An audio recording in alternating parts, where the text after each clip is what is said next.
come to observe an exercise here today. What do you make of this?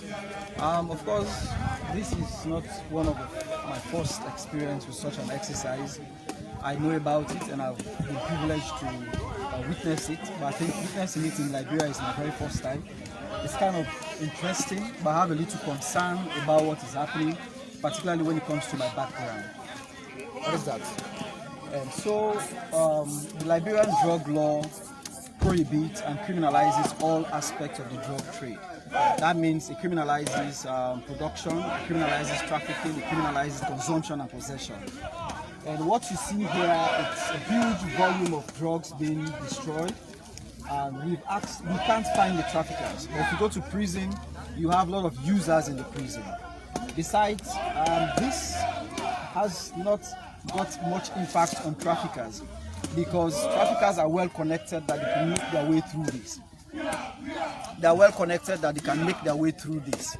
Unlike people who use drugs, don't have the finances, they don't have the connection, so when they are caught by drug law enforcement, they can't make their way out. Besides, burning drugs, it's a good mandate as being done by the LDEA, but we also have to think about environmental hazards, right? We're moving away from burning to some other sustainable approach to keep our society and our environment very healthy. If you were to give that sustainable recommendation, what could be that? Yeah, so government needs to take up the responsibility to regulate drugs. The method of prohibition, criminalization has not worked. It hasn't worked at all. So it is time we begin to think about decriminalization, we begin to think about harm reduction, we begin to think about alternative development for growers of cannabis. If you look at this, 80% of what is being destroyed here is cannabis. And cannabis is very prevalent in West Africa, unlike heroin and cocaine. So it is time for the government, like if you go to Ghana, government has taken up responsibility to regulate the drug market.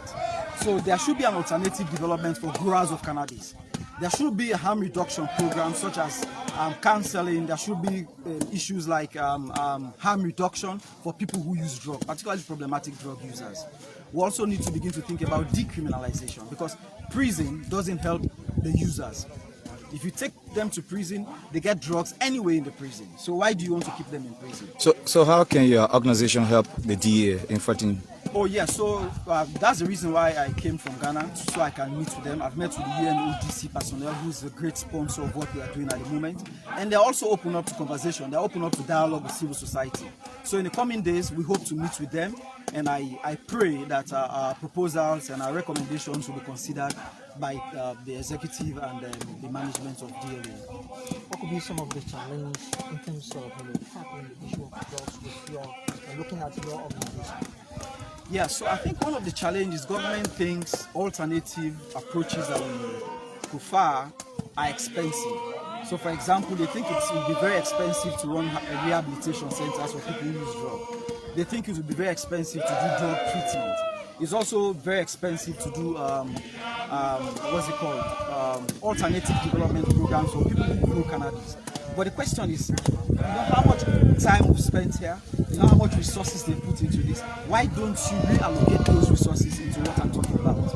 You understand? Because this is not, as we are burning this now, we are growing more cannabis in Liberia. People are smoking more of these cannabis in Liberia. So it's how much of the cannabis farm or cannabis product is being destroyed at the moment. So do you think this process is not really tackling the issue? No, it's not. It's not. For me, to a large extent, it's really a show. It's really a show because, can you think of the cannabis farm? And this is, according to them, it's been from February to date. That's like 10 months or so. You take 10 months to get this, to track down this. You know how many must have gone through the borders? You know how many must have been consumed? And we are here for like 3 or 4 hours just doing this. So the issue of trafficking cannot be abolished, it cannot be minimized in your words.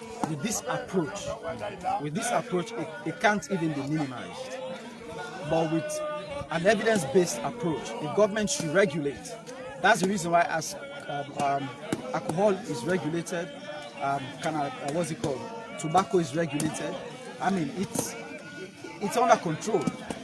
You understand? But if it is not regulated by government has to take the You responsibility. think the government of Liberia has placed such recommendation on the table for discussion?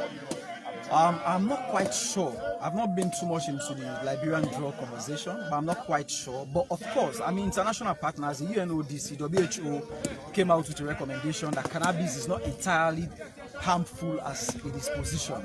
And so therefore, there should be a review of the scheduling of cannabis.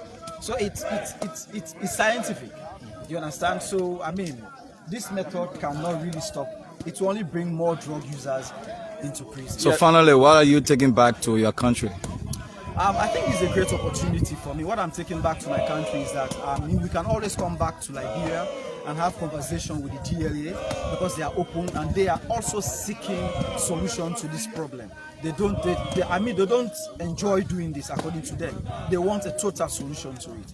So since we have evidence-based approach to that, we hope to bring them on the table. You're talking too much about this evidence-based approach. Do you mind telling us what are some of those evidence-based approaches that maybe the government of Liberia can take in regulating drugs in the country? Okay, so the government of Liberia needs to review its laws. The current laws is even proposing first-degree felony, second-degree felony for drug use, for drug possession.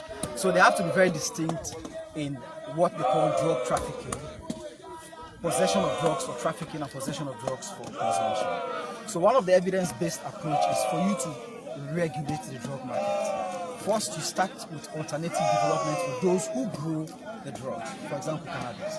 Secondly, you have to take into consideration the health, well-being and human rights of those who consume the drugs. There's a law in Liberia that you have to do drug testing for traveling. It goes against, that's not based on evidence. So it forces you to do tests when you are not supposed to do tests. So if you are addicted, in quote, or you are dependent on drug, burning drugs or taking you to prison cannot solve the problem. What solves the problem is treatment and rehabilitation. So these are some of the kind of evidence-based drug response we're talking about. Thank you so much for talking to us, Prince. That was Prince Bull-Luseni. He is the Executive Director for West Africa Drugs Policy Network, speaking to us here at the burning site of the Liberian Drugs Enforcement Agency, LDEA, here on Disco Hill in Margibi County. Just keep us on your screen, Citizen TV Liberia. We will be right back as soon the process gets on the way. That's the burning of these huge quantity of narcotic substances here at Disco Hill in Margibi County.